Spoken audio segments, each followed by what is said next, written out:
All right, let's get started then. Done our numbers count. We don't have the numbers, but we can get started. I think we all kind of know each other. Maybe we should go around just one more time. That's good. That's a good process. Danielle, you want to start and we'll go around this way? Danielle, okay, this way. Zach, Zach, stop. Jeff Jackson, assistant engineer, Waco MPO. Amy Morrissey, Public Works Director. Greg Snydall, City of Bellmead, Assistant Public Works Director. Okay, so my way. Zane Dunham, County Engineer from Penn County. Amy Garland, Island Director of Works, City of Waco. So you need to change it all that, Waco transit system. Well, there's. Shannon Rogers with Penn Community College. Yeah. All right, and we have one back here. Suzette May from Lens Waco. And then, Beatrice Martin, planning with the city. all right, thank you all for attending. Okay, so it's the first item on the agenda today is consideration and action regarding the carbon reduction program call for proposals and formation of an evaluation team. But since we don't have the numbers to make a team. Yes. That's what we would like to discuss. So this is the carbon reduction program. And I guess we need to form a team. Sure. Yeah, great. So the call for proposal has opened and it is on our website. On the front page, there is the grants available, grant opportunities, and so it is available. And since the eligible entities are the municipalities, therefore anybody who has a project idea, they still need to go through the municipalities. And the opening date was yesterday. It will close on May 1. And the proposal overviews are going to occur on May 4th during this meeting here, which will be 3 minutes of overview from each of the proposal responses we'll be talking about. And then 5 minutes per questions answered for all of those proposals. And then between May 4th and May 19th, the evaluation team is going to complete this evaluation. And during the June 1 meeting, the evaluation team will present their grant proposals here. And then the TAC will make its recommendation to the policy board for the proposals that it wants to move forward. Next slide. So in the get involved section, we have actually decided to move it out of the get involved and put it directly on the front page of that, where it says available grant opportunities. And on the screen, the area that you see to your right, those are the that's what it is going to look like. It has information about what the carbon reduction program is, how to make the project submission. There is the project submission form in which will give the information about the entity and the sponsorship and such. And then we'll be making submission by answering questions to each of those 8 questions that the evaluation team will be evaluating. Next. So the evaluation team is what we are requesting you to make a decision on. During our last bike and tech work group meeting, we requested 1 member of the bike and tech work group to serve on the evaluation team, and then the TAC actually makes the decision for the overall evaluation team we want. And so at this point in time, Chef Grayson Meek is going to serve on the bike and evaluation work group to the team on this evaluation team, but the rest of the members have to be decided. Our recommendation is that you have somewhere between 4 to 5 members of the evaluation team, or we have one in the bike and tech work group. So our recommendation would be to select 3 or 4 people. And then How we many meet members do we have in the TAC? 16. If you all think that it's a better idea to not have the rest of the members from the TAC, you think that we need to find another community member to serve on the evaluation, we can do that. What But about if we- somebody in sustainability board? yes, we can certainly have that. They might be a bit- So, I mean, my opinion would be someone in the sustainability board, someone person like that, and 3 people from the town. Yes, that's.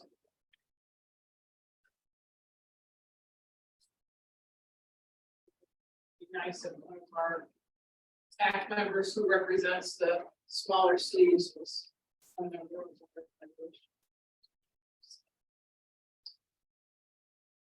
Thank you, Mo. Volunteer there.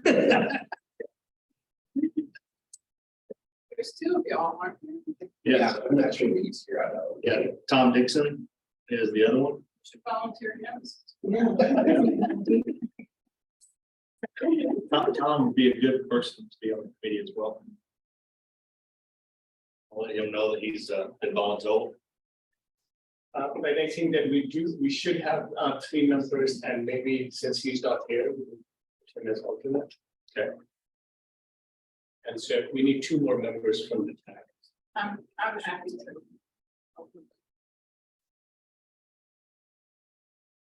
We need 1 more.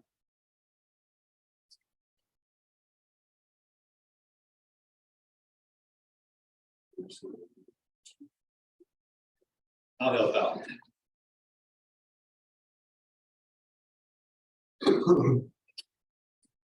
One of the important things that I do want to mention that we have tried to keep the carbon reduction program proposal process as simple as possible. And so, there are some projects that are obviously they're listed in the eligible activity on the page, but there are several projects that are not listed directly, but even something as straightforward as a tree planting program for the sidewalks or the schools, those are all qualified projects here. The second item related to that list that I wanted to point out is that 550,000 is for the federal allocation is directly to the MPO, but in the current text.utp for the fiscal year 2023, that number may be as high as 2.5. And so what that means is that we are going to have resources of beyond 550,000 dollars. So it is important that whatever projects we have, I'm really hoping that it does not become a very competitive project, that way we can fund as many projects as possible. Most of the projects, for instance, are directly eligible and bus stops to facility improvements and such. So it's a fairly wide range of projects that we can conceive of. So if any of you get phone calls or questions, them to not only come up with ideas, but take a look at it. We intentionally try to not make it too complicated, so that it does not take up too much of your time trying to do the project. Okay, so great, thank you. And so the first meeting will be. Yes, let me go over that one more time. So the total amount of time commitment you're looking at is that on May 4th at 2 p.m. during this meeting, we'll have the proposal overview, which you have to be here. And May 4th to May 19th on your own, you'll take all the evaluation material and evaluate them entirely on your own. And then on Friday, May 19th, you will turn in your proposal evaluation to us. We will tally it together, and we'll send back the tally to the evaluation team. And during June 1st meeting, the selected proposal will announce them here. And so instead of, so there are some proposals that may not fit. So if they're entirely eligible, then we have to remove them, but otherwise the system will rank them and present it to the TAC at the June 1 meeting. And then same will present the tax recommendation for the projects at the June 15th meeting at the council. Right. Here we go. Item 2. Item 2, update discussion on the MPO regarding pavement and bridge targets. So, as you recall, that there are certain targets that we set for safety, and and also travel time reliability. But this is the one that comes up a little less frequently. We don't do this on an annual basis. And this relates to pavement and bridge condition target. But a little bit of a background. So Federal Highway Administration expects that the performance management is really part of our data collection on the current condition, and also making sure that we set targets and also demonstrate that during our planning process, how do we incorporate these targets into decision making in our long range planning as well as our transmission improvement program. And so in this is the chart for the overall circular process of planning that we engage in. And so performance management is where the feedback then goes back into our idea of what the vision are going to be. So in what we're going to discuss today, that we obviously want much higher condition, better condition for our pavement and bridges. So next slide. So what we typically do is that we take a threshold for state of good repair that is a standardized level for roughness, rutting, cracking. And what we do is that we declare each of the line segment on all the pavement, and also we do a separate assessment for bridges, and we declare them into three categories. We declare them either poor condition, or they are fair, or they are good. And so what we are discussing today is to make sure that most of them, as much of them, are in good condition as possible. But at the minimum, we want to avoid large percentage of our system that is on poor condition. And so this is part of the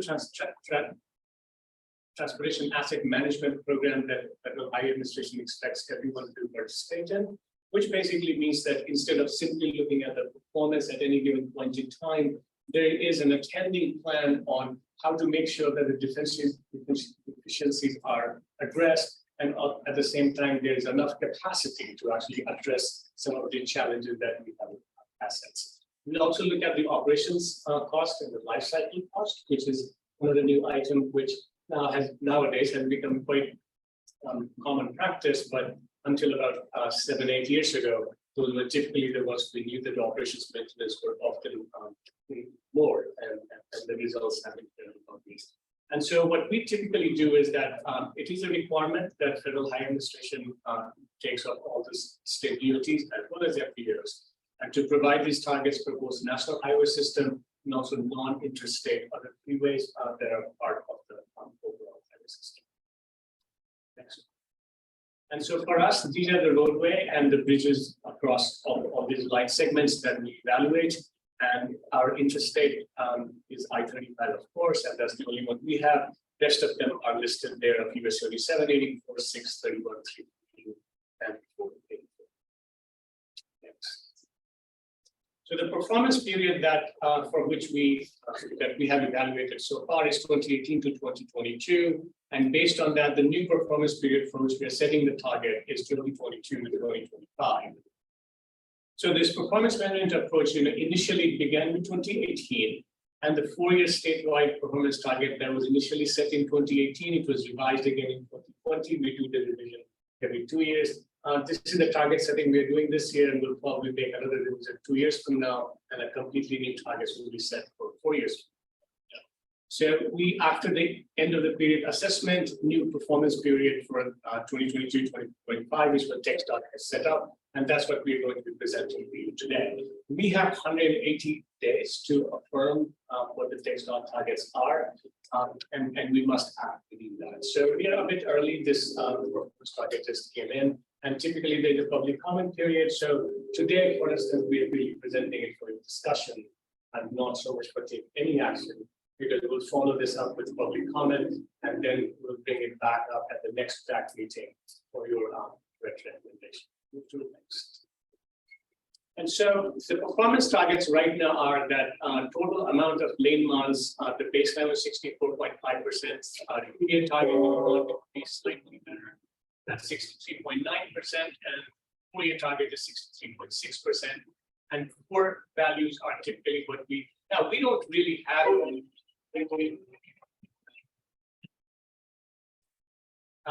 So part of the 0.7. Part of the baseline that we have compared to the last time, some of you were part of the decision on that, you notice that I-35B really constitutes a bulk of that portion. And that's the reason why the section of the highway that is in poor condition is not only fairly low, but over time, it's almost negligible to begin with. So we are doing quite well on that. Non-interstate national highway system pavement, good condition 51.7%, the 2-year target of 45.5. So part of this discussion, for instance, also gets into the wall-to-wall project. And so that's why we're expecting our good target not to be necessarily close to 51.7, but as long as we're at 45.5, we're good. And the poor will probably stay very close to 1.3, 1.5%, and that's where the targets are. For the national highway system bridges, 49.2% is what the current condition. We are expecting it to be 48.5%, and the 4-year at 47.6%. Most of the bridges actually on the highway system are in pretty good condition. So there is nothing alarming or concerning about the bridge condition there. Poor conditions 1.10%, and again going back to I-35. Quite a bit of poor bridge conditions were observed on the I-25 section rather than the south. And so we are doing fairly well. So in this particular case, we don't have a recommendation that is different from what the TxDOT is recommending. We think that in terms of pavement management and the bridge condition, we have done fairly well. Next. And so here is the overall for all the roadways in Waco area. And on the roughness, cracking, rutting, or faulting, those are the 4 categories. I'll collect the data, and you can see 47% rated, 11% rated poor, 4% rated cracking, 1% poor. And so cracking and rutting. For cracking, we noticed that that we do have fairly small number of percentage. Ideally, it should be higher than that, but cracking is not only a normal process based on the amount of heat experience in Texas, but also the shifting soil makes a lot of difference. And for rutting, 37% good. That could certainly be improved upon, but we noticed that less than 1% of the roadway is considered poor and on the measurement of rutting. With a faulting rating, we do have 14% that are considered in poor condition, and a lot of faulting has to do with the slab movement, and quite a bit of it sometimes occurs because of the water that flows underneath or shift to the soil itself. And so those are the overall numbers for our understanding. So for the pavements, we have 60.9% of the national highway system which are in good condition, 4.5% are in poor condition, and for non-national highway systems, so non-I-35, 38.5% is good, and less than 1% are in condition. So the takeaway is largely what we're seeing here. The 60.9% in the current condition is in good condition. We expect it to move up to 63.6%. And 4.5% is in poor condition. And at this point in time, quite a bit of that poor condition is what we have been discussing at I-35C project. That's what that is. And so we expect that to decline to 0.2%. Non-national highway, 38.5%, we're going to get it up to 46.0%. And non-national highway poor condition at 0.7%, we expect it to stay pretty close to it. So about 10%. Let's go to the bridge. So here's the chart. The most important takeaway here is that 47.3% of our bridges are in good condition, and only 3.2% are in poor condition. Our target is 47.6% for good condition, and poor condition to be 1.5%. Again, it's really hard to make a whole lot more improvement on this without making significant amount of additional investment that we have already made, and we are in the process of it. And so these are fairly good acceptable numbers for us. Next. So the takeaway is that about half of the bridges are considered in good condition and only 3% are in poor condition. And none of the bridge is currently in poor condition for the national highway system. And we know that these targets will be met for the capital. So at this point in time, based on our analysis, we actually think that these targets are not only reasonable, but quite achievable and something that should not cause any discomfort in accepting. But the most important part today that we are going to be discussing is next slide. is that there is a public input process next week. The public input process, so we are planning to open the public comment period from March 20th to March 29th, and then the public meeting on March 20th for that noon. And TAC recommendation to the policy board will occur on April 6th. So at the April 6th meeting, we'll take this up for discussion and vote for recommending or applying these. And we will have a public hearing during the policy board meeting on April 10th. Any question, comment, discussion? Do you think we need to revise and update these numbers, or are these numbers seem reasonable? Seem reasonable to me.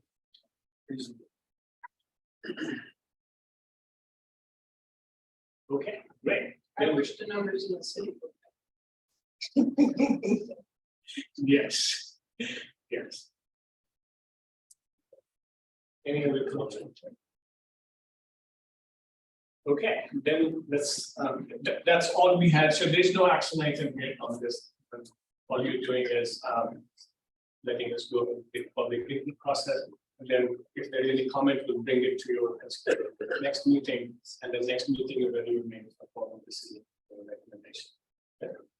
And with that, we'll move on to item number 3, text dots, highway construction within the Waco metro area. All right, first project, Waco Drive. Critical path on this job now is getting the signal switched over. We have one intersection ready to go with about 23 or 24 more to go. We're working with Encore to get that power switched over as fast as we can. That'll likely take place over the next couple of months. Get those new signals activated, we can start pulling old stuff down, get the curb ramps done at the intersection. In all honesty, that completion date is probably going to be late spring, early summer, with what we're looking at with the Encore together right now. Yeah, that's what we see. State Highway 31 overpass at 939. I'm continuing to work on the main lane bridges, the intersection below, and then down 939 to the south. That project's still on track to wrap up all of this year. Our Spring Valley widening, again, this is from Sun Valley down to Hewitt Drive. Last week or the week before, we made our final traffic switch in this phase, so all traffic through that section is running on temporary pavement on the west side of the roadway. A contractor is starting on all the permanent roadway and drainage on the east side. Traffic will be in that condition for approximately 9 months or so, and then make kind of the mirror image switch, putting traffic on the new pavement. But we're on track for that fall of 2024 completion. State Highway 6, this project has seen a lot of progress over the last few weeks. We opened the new eastbound frontage road bridge over Beverly. Opened the new westbound frontage road bridge in the same area. Opened permanent pavement at our westbound to eastbound turnaround closest to 84. For the next 2 to 4 weeks, you should see main lane traffic switched on the westbound side, and then eastbound right behind it. The next slide, kind of some visuals of the area. Here's the Bagby intersection. We've got the U-turn on the left side of the page, over the traffic. The other closest to Central Texas Marketplace is still under construction. We expect to have them through in hopefully sometime in the next few weeks to slip the rail there and look at what it would take to get that U-turn done. Here at Beverly Drive, both of the frontage road bridges on the outside of the main lanes have been open to traffic. Go back to that slide. So on the top of the page, the westbound frontage road, that's the first traffic switch we'll make.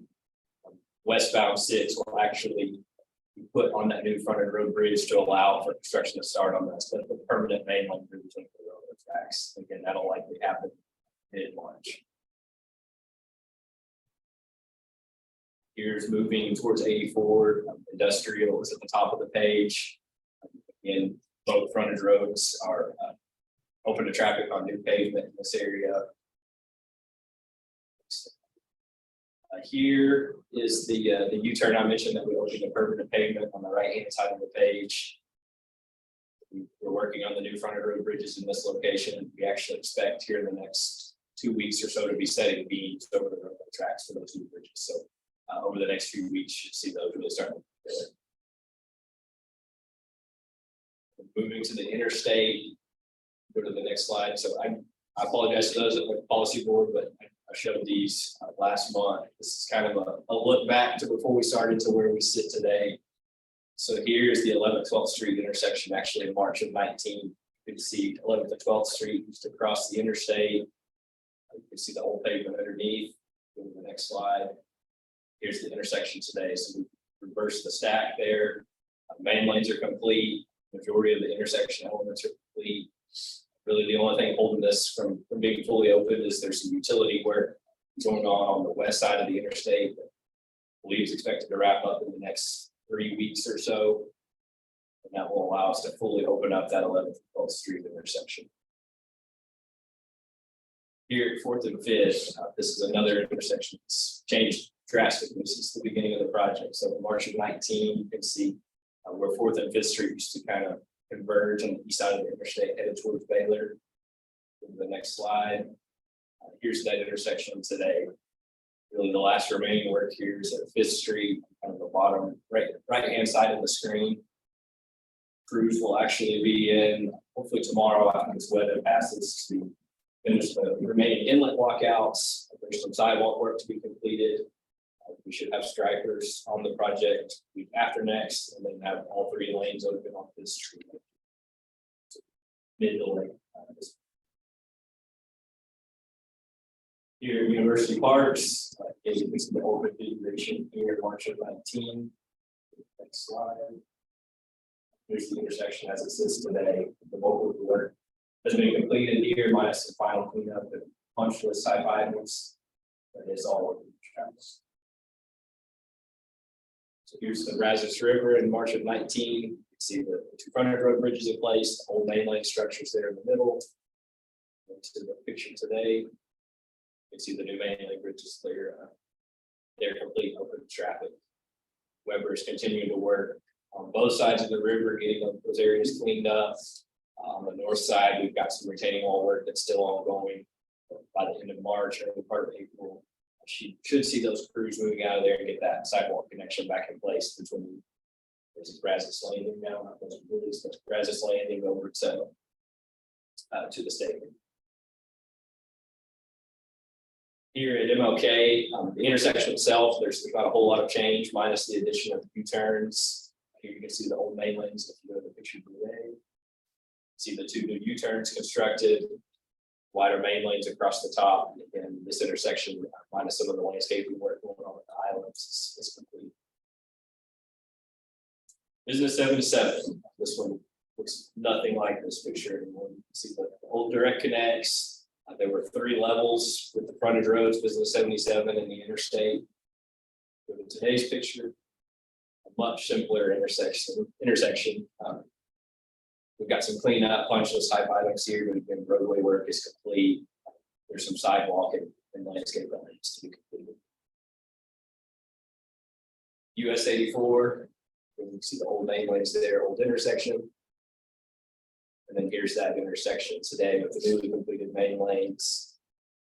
Both directions of 84 fully opened up. And again, just a little bit of cleanup and punch list.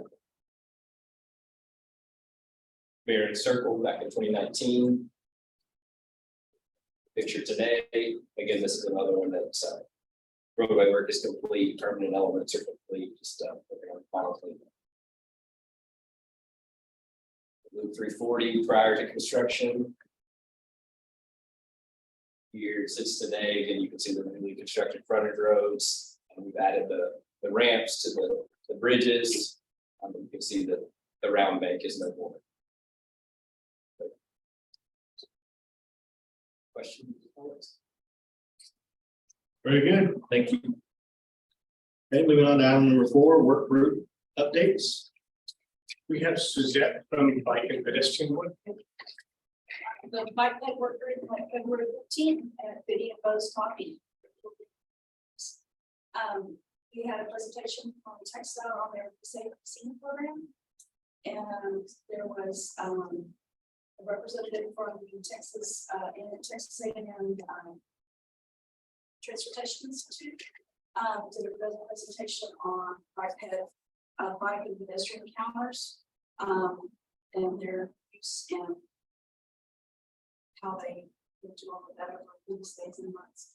And we also did recently to provide a proposal evaluation for the carbon reduction program. Okay, thank you. Was he at the meeting or did you do the same thing? I'm sorry? Was he at the meeting or did Yes, you do the he same was at thing? the meeting.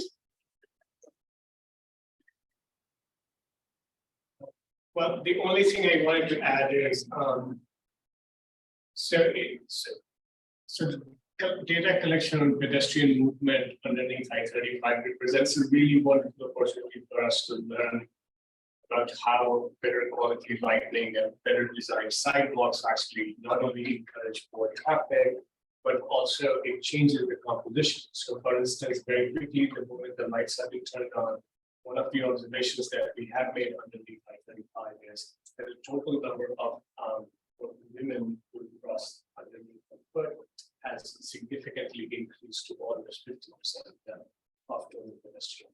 Earlier, it was barely 10%, so almost 90% of the pedestrians prior to installation of some of these women. And so these are some really wonderful data points that we can gather out of how infrastructure interventions actually make a difference to who uses them, how. The other exciting part about that is that with so we all understand the risk of crashes and such, but the challenge often is to be able to predict the crashes rather than look at it after the fact. And so in these videotaped pedestrian movements, the nice thing is that so one of the data points that we have been picking up is so whoever is watching the video, if you flinch while watching the video, that's a data point that a risky movement occurred at that point in time. And it's a really useful, and typically those are some things that we just miss. So this kind of video-based data collection is actually really insightful to understand how to use the sidewalks and how physical interventions make a lot of sense.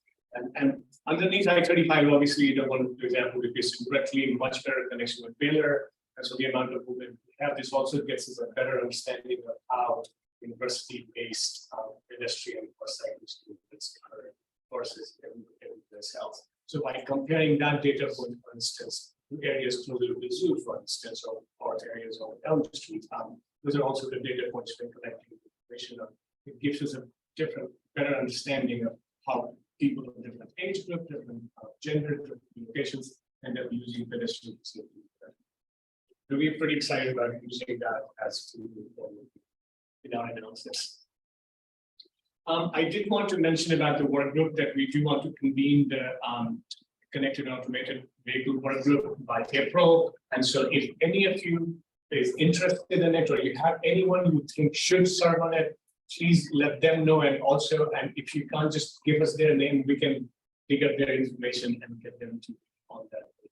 But connected automated vehicle work group is going to be important for us to get started on soon enough, because for the next MTP, we expect connected automated vehicles to play a bigger role than what it has in the past. And part of it also has to do with, so just before the meeting, Andy and I were talking about the charging station of the Road Ranger, they're almost complete. And so what is important is that we'll probably invite them to come and talk to us, because come November, we will have access to doing a lot of more charging stations that put throughout the MPO. And so we need to learn not only from the experiences that they have had already, we also need to understand things about the pricing system, the amounts of usage they have. And what we are also hoping is that during the same meeting, we can even invite the Collins Street, whoever is managing the Tesla charging station, so that we had representation, invite them back again from the Ford dealership, because they have a fast charging station. And so that we can have more meaningful discussion on that. So come November, we will be discussing this in great amount of detail, and this is going to also go into our long-range planning process. So it's important that we get the connected automated vehicle starting sooner than later. So any suggestion you have, any name you have, if you'd like to serve on it, I think this work is going to be pretty crucial. You know, Mukesh, you might consider calling some of the automotive industry companies. They may have somebody there that Sir. So so related to that, I was in Dallas because we were having this discussion about the next round of charging structure. And there really are a lot of people who are in the industry, so the charge point and the people who actually install the contractors, actually people who are electricians, so are often involved in the process of installation. I did not meet anyone from Bigger. So almost everybody there was from Austin, Houston, and Dallas. And so these are the three areas, obviously, which have the highest charging infrastructure. So it sort of makes sense that that's where a lot of the concentration of people are going to be. But yes, we will certainly reach out. And On the automated vehicles, I would imagine FedEx has looked into it, UPS, Amazon. So they may have somebody not just like to have 10. we will reach out to that.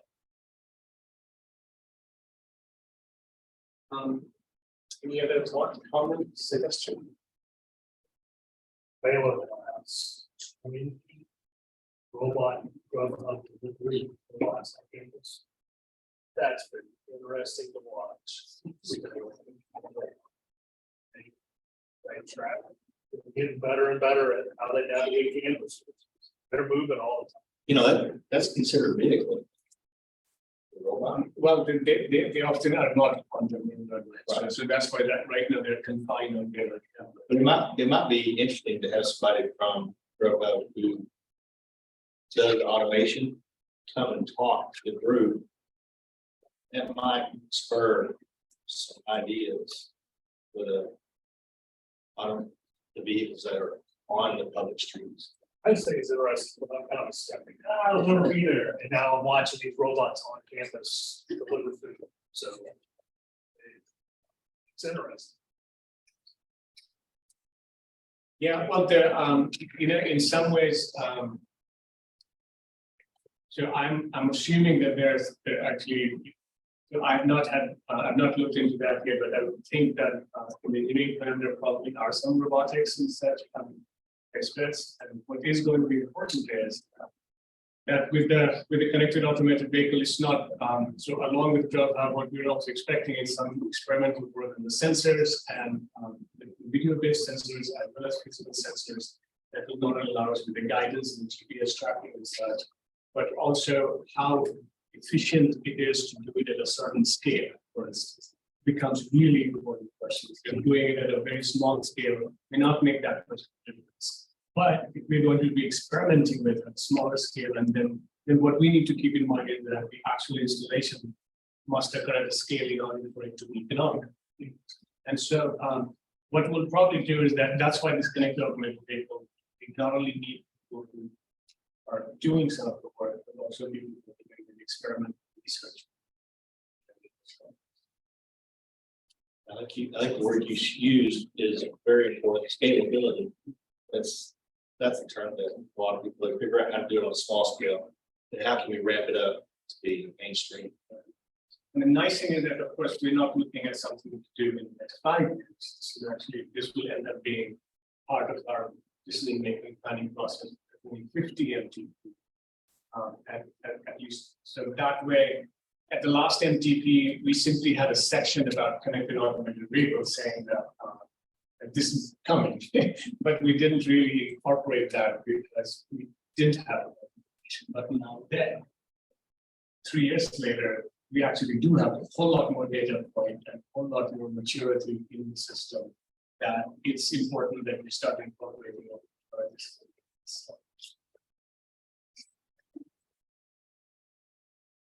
Okay, the next item on the agenda is MPO monthly report, membership update, organizational update. So we do not have any new updates other than the fact that there were 3 sets of 5 transportation alternative projects that we submitted. We're excited about all 5 of them. Organizationally, we do not have any more update today. We have started the process of doing the groundwork for this of the SC safety action plan development. One of the important things that will occur is that we will create a comprehensive safety action task force And that task force will include several different entities from police and emergency and fire to public works to even school districts as well as several public health district personnel as well. So it is, so please be on the lookout if you would like to serve on the safety action task force. By all means, just drop me a note so that I can bring you in for our next our very first meeting, which I'm anticipating will convene that sometime by the next 2 to 3 weeks. We had our first webinar information with the federal administration that we are expecting within the next 45 days. We should have an executive grant agreement with them so that we can start the process. And once we start the process, our goal really is to create a framework for safety decision-making process, as well as then move forward with project development. And we will work closely with several people in Amy's department. We're trying to figure out for the project scoping also about how far we want the projects to go to, and how we define whether it's going to be 30% concept development. If it is going to be 30%, I can support it in our project proposal itself. So we'll be working and getting all the information to move forward with that. Related to that, I did want to mention that, not only mention that we would like you to keep April 20th on your calendar. We are expecting to do a comprehensive safety action workshop. The idea is that, so a little bit of background. City and Farm organization is a non-profit organization that tracks urban development throughout Texas. They have received a grant from TxDOT to conduct this comprehensive safety workshop throughout the state. And so they reached out to us and asked us when would be a good time, and we suggested that the day of the policy board meeting might be a good day because a lot of our policy board members can participate at least briefly that particular day before or after their meeting. But this is going to be something important for all the municipal leaders throughout our planning areas, for all the municipalities, that we need to start thinking about safety in a fundamentally different way. We're expecting it to be a day-long workshop from 8:30 in the morning to 4:30. We'll make sure that we have all the necessary information. We will most likely end up doing it at the South Waco Community Center. But please do put this on your calendar and try to keep yourself as free as possible. This will be interesting. This will also, the way we are trying to time it is that we are hoping that April 20th also becomes formally our launching of the comprehensive safety action process.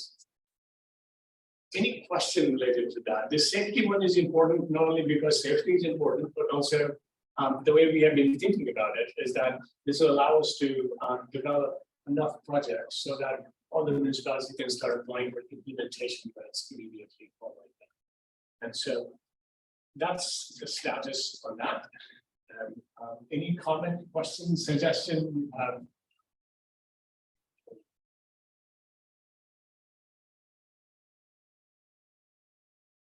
Okay, very quick update for the Reconnecting Communities grant. If you recall, we had submitted a proposal. We did not get it. In fact, this was turns out that it was not only they had very limited amount of resources available for a much larger group of people. We had about 370 proposals that were not funded, or roughly about just over 30 proposals that were funded. In Texas, there were 2 proposals that were funded, one from City of Austin and the other from City of Houston. To the best of my knowledge, none of the MPOs actually got funded anywhere in the country. Only most of the grants went in this round to the cities directly. And in each of those cases, when we're looking at the projects that were submitted and funded, it sort of made sense. A lot of those projects really were much higher priority than what we were proposing, for instance. So in City of Austin, for instance, we know that I-35 expansion is a major controversial topic, and the city is opposed to it. TxDOT is moving forward with it, and there's a lot of discussion on that. So City of Austin had to figure out how to use I-35 more for stitching the community back together rather than allowing it to be major. barrier. And so I can completely see that would be way more important than the challenge that we face. In fact, our challenges are not near cities. So makes sense. The last item I have is that we submitted a raise bed the report yesterday. If we had, I wish that we had counted for a little more time than we actually did. But because for the last entire 4 weeks, it has exhausted everybody in the MPO completely. And but it involved, but it was great experience to write this, because a lot of ideas that we have been discussing here are the same ideas that we're using even for our MTP process. And so in this raise grant application, we are very concerned about how do we use technology in our decision making for the future of transmission. So that's what raise grant application is mostly about. That's the one we submitted. And as we make progress, we will keep you updated. And that's all I had. Okay. So then last agenda item is the announcement. Next week's meeting is Thursday, April the 6th, 2023. Oh, on the agenda it says April 6th. Is it the 5th?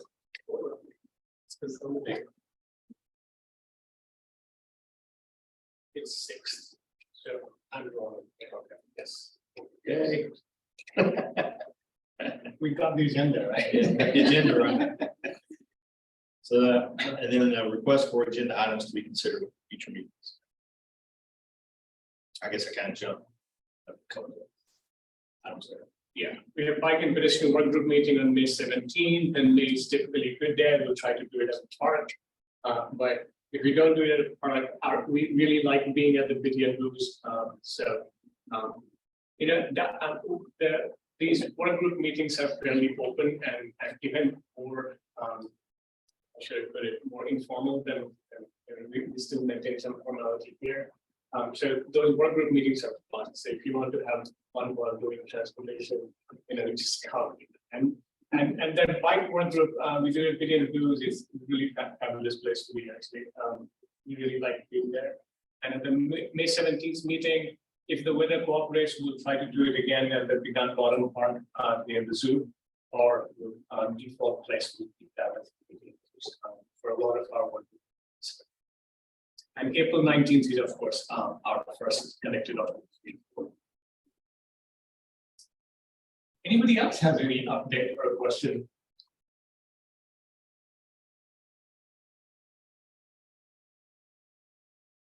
Yes, everybody's good then.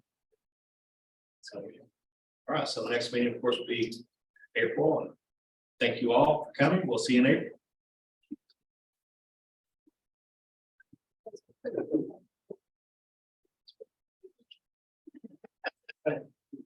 So we should get you on.